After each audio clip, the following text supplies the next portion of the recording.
पश्चिमेच्या अर्नाळा पंढरपूर बसला मंगळवारी सकाळी 10:30च्या सुमारास महामार्गावरील वसईच्या सातिवली खिंडजवळ अपघात झाला। सुदैवाने यात कोणतीही जीवितहानी झाली नाही।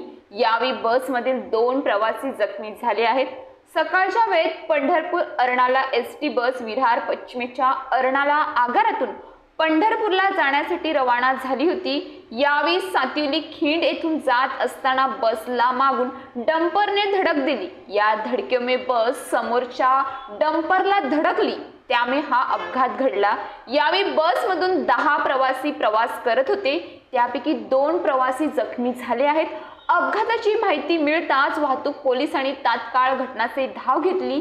याशिवाय अर्नाळा आगाराचे पथक ही घटनास्थळी पोहोचले। या घटनेत कोणत्याही प्रकारची जीवितहानी झाली नसून एसटीचे मोठे नुकसान झाले आहे।